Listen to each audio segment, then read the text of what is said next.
Hello, I'm John David Ebert, and welcome to the 13th class in my lecture series on understanding contemporary art. Last time we looked at Paul Tech, and before that, Andy Warhol. This time we're going to look at Jean-Michel Basquiat. Now, Basquiat was somewhat of a latecomer to pop art. He came in right about the turn of 1980, and his art occupied a period from about 7 years, from 1980 to 87. He had a short, brief run, but he became very wealthy. And he came in at the tail end of pop art when it was winding down and already becoming highly commodified and commoditized. Money was the thing that mattered now in the art. And so Basquiat came in right at the very tail end of this development. Now we'll have to define one or two philosophical terms for my interpretation of Basquiat's art.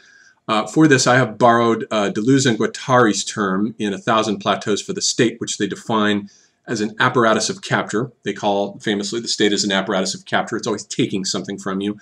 And I've sort of modified that term and created the term apparatus of semiotic capture to describe any kind of overcoding architectural or cosmological system designed to hold signifiers in place and keep them from running rampant around the culture. During the Middle Ages, in the medieval period, the great apparatus of semiotic capture was, of course, the cathedral, which held all the signifiers in place. And there the signifiers would have been the saints, locked into the various portals and niches and iconotypes on the rose windows and the stained glass and everything. Everything held firmly into place, captured into a single apparatus.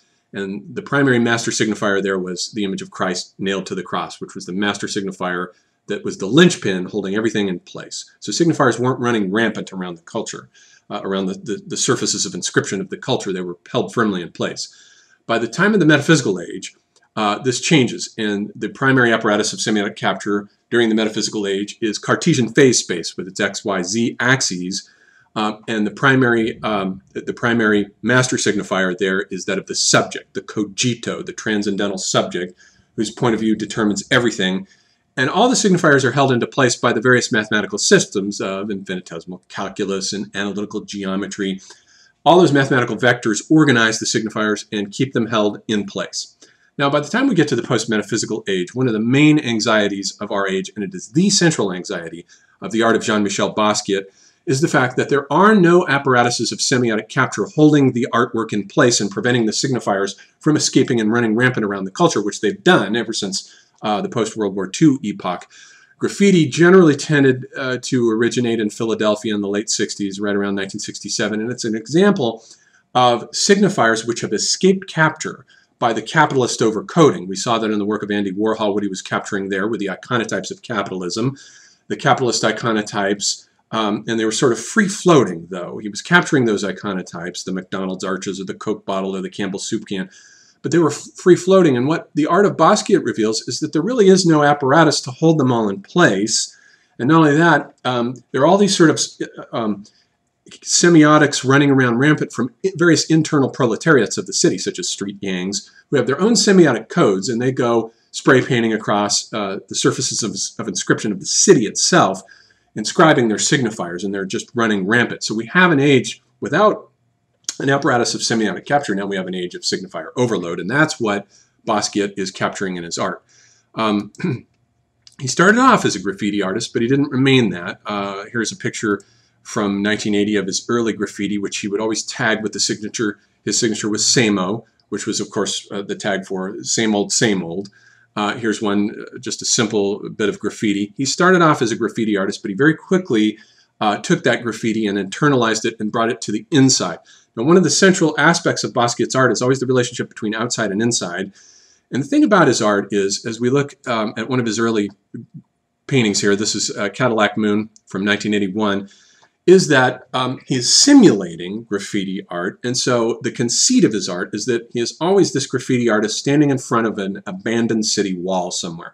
So he's always on the outside, and it's as though the city has turned its back to the artist symbolically now and exiled Basquiat, as the contemporary artist generally nowadays has been exiled from the city. Banksy is another example. Basquiat is sort of paving the way for Banksy, and it's turned its back on him. So he's now always on the outside, and there's a central anxiety in Basquiat not only of finding an apparatus of capture to organize the signifier overload, but to try to get back on the inside somewhere. In the metaphysical age, Michelangelo was always on the inside, painting on the ceiling of the Sistine Chapel, or Rembrandt in his atelier, painting his paintings for some bourgeois. There's always an inside there. But the artist now is on the outside. And here we see in Cadillac Moon a signifier overload. And these early paintings begin by representing all of this semiotic overload from the city. But very quickly, as we see here, in another early painting of his, this one is Untitled Red Man from 1981, these totemic presences begin to appear, and the red man here on the left side of the painting is the first of these. And you'll note that he's leaning against the right half of the painting where all the city signifiers are sort of pressing against him.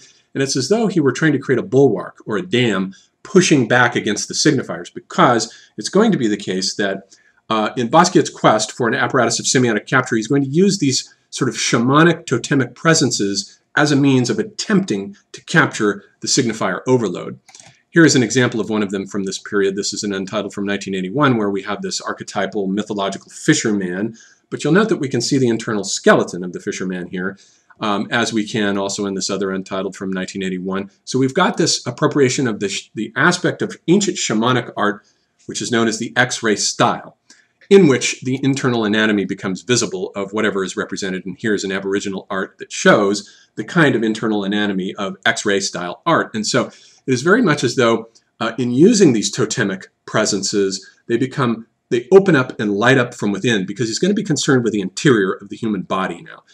In this self-portrait here of 1982, the interior becomes momentarily opaque in this self-portrait. But what's interesting about it is that the arrow that is held in the left hand here almost functions as an eraser, and you'll note that it's erasing all the city signifieds, or the city signifiers. He's erasing them, and so he's beginning to use the totemic presence as a means for combating the signifier overload of the city. Whereas we had seen in the art of Rothko that there was a battle there. The central battle was that of being asserted against the nothing, and Basquiat's art, it's the sense of the self trying to assert itself against the signifier overload of this capitalist age of information overload that's we're living in now.